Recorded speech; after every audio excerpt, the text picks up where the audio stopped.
Hi hello welcome to Gomathi food channel. இன்றைக்கி வீடியோவில் வீட்டில் இட்லி ரொம்ப மீந்து போயிடுச்சுன்னா அப்போ இந்த மாதிரி டேஸ்டான வடை செஞ்சுருங்க. டக்குன்னு காலி ஆகிடும்.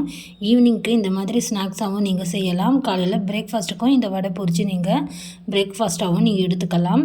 பாருங்கள், இப்போ மிச்சம் மீதியான ஒரு 5 இட்லி கிட்ட எனக்கு மீந்து இருக்குது. இந்த இட்லியை நம்ம உதுத்தி விட்டுக்கலாம். இனி வீட்டில் இந்த மாதிரி ரொம்ப எக்ஸ்ட்ரா இட்லி மீந்துடுச்சுன்னா அதை வீணாக்காமல் இந்த மாதிரி ஸ்நாக்ஸாக வடை போட்டுடுங்க. கண்டிப்பாக இட்லி வேஸ்ட் ஆகாது, சூப்பராக இருக்கும், டேஸ்ட்டாகவும் இருக்கும். வடைக்கு நம்ம உளுந்து ஊற வச்சு அரைச்சி ரொம்ப நேரம் எடுக்கும். இந்த மாதிரி இன்ஸ்டண்ட்டாக நீங்கள் மெதுவடை ரெடி பண்ணிக்கலாம்.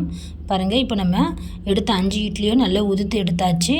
அடுத்ததாக ஒரு கரண்டி அளவுக்கு அரிசி மாவு சேர்த்துக்கிறேன். கூட அதே கரண்டியால் ஒரு கரண்டி அளவுக்கு கடலை மாவு சேர்த்துக்கோங்க. கூடவே நம்ம கொஞ்சமாக இதில் மிளகு சேர்த்துக்கலாம். நான் முழு மிளகு சேர்த்துருக்கேன். நீங்கள் ஒன்றும் பாதியமாக கூட இடித்து சேர்த்துக்கலாம். ஒரு 2 பச்சை மிளகாய் பொடியாக கட் பண்ணி சேர்த்துக்கோங்க. கூடவே பொடியாக கட் பண்ணி இஞ்சி சேர்த்துக்கோங்க. அடுத்ததாக கருவேப்பிலை சேர்த்துருக்கேன். ஒரு பெரிய வெங்காயம் பொடியாக நறுக்கிட்டு சேர்த்துட்டு கொஞ்சமாக கொத்தமல்லி சேர்த்துக்கோங்க. அடுத்து ஒரு 2 சிட்டிகை அளவுக்கு பெருங்காயத்தூள் சேர்த்துக்கலாம். அடுத்து கொஞ்சமாக உப்பு சேர்த்துக்கோங்க. இந்த அரிசி மாவு கடலை மாவுக்கு மட்டும்தான் நம்ம உப்பு சேர்த்துருக்கோம்.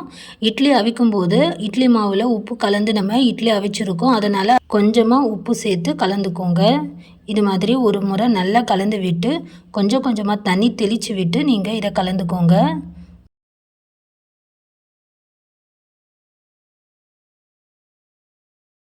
அவ்வளோதாங்க. நான் இதுக்கு மேலே தண்ணி எதுவும் சேர்க்க போகிறதில்ல. நம்ம போட்ட அளவு தண்ணிக்கு இதுவே நமக்கு கரெக்டாக இருக்கும். இதை நல்லா கலந்து விட்டு பார்த்துக்கலாம். தண்ணி தேவைப்பட்டால் மறுபடியும் நம்ம தண்ணி சேர்த்துக்கலாம். இந்த அளவு தண்ணியே எனக்கு சரியாக இருந்தது. தண்ணி சேர்க்கும்போது பார்த்த அளவாக தண்ணி சேர்த்துக்கோங்க. வடைக்கு இந்த மாதிரி கொஞ்சம் கெட்டியாக கலந்து எடுத்துக்கோங்க.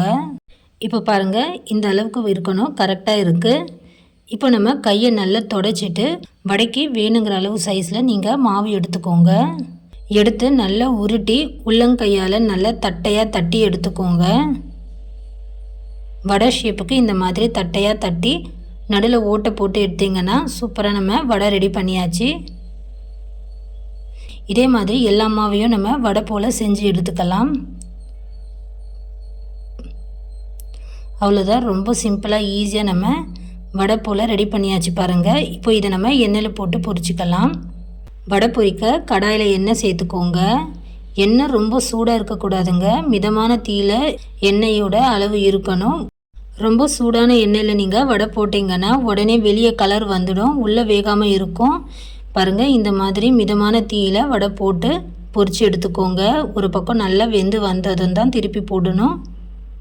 பாருங்கள், இது போல் எல்லா பக்கமும் திருப்பி விட்டு நல்லா கலர் வர வரைக்கும் வேக வச்சு எடுத்தால் பாருங்கள், சூப்பரான இன்ஸ்டண்ட்டான மெதுவடை சூப்பராக ரெடி ஆகிடுச்சு. இதே மாதிரி நம்ம எண்ணெயில் எல்லா வடையும் போட்டு பொரித்து எடுத்துக்கலாங்க. அவ்வளோதான், குழந்தைங்களுக்கு ரொம்ப பிடிக்கும். இந்த மாதிரி ஈவினிங்க்கு ஸ்நாக்ஸாக நீங்கள் செஞ்சு கொடுங்க. வடை நல்ல வெளியே கிறிஸ்பாகவும் உள்ள சாஃப்டாகவும் இருக்கும். அப்போது இனி வீட்டில் இட்லி ரொம்ப மீந்து போயிடுச்சுன்னா இந்த மாதிரி நல்லா டேஸ்ட்டாக வடை செஞ்சுடுங்க. டக்குன்னு காலி ஆகிடும். இட்லியும் வீணாகாது, ஈவினிங்க்கு ஸ்நாக்ஸ் சாப்பிட்ட மாதிரியும் இருக்கும். இந்த வீடியோ பிடிச்சிருந்தால் நீங்களும் இதே மாதிரி வீட்டில் ட்ரை பண்ணி பாருங்கள். இந்த வீடியோ உங்களுக்கு ரொம்ப ரொம்ப பிடிச்சிருந்தால் மறக்காமல் லைக் பண்ணிவிட்டு மற்றவங்களுக்கும் ஷேர் பண்ணுங்கள்.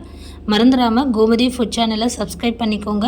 அப்போ தான் நான் போடுற வீடியோஸ் எல்லாம் டக்குன்னு உங்கள் ஃபோனுக்கு நோட்டிஃபிகேஷனாக வரும் ஃப்ரெண்ட்ஸ். தேங்க்ஸ் ஃபார் வாட்சிங்.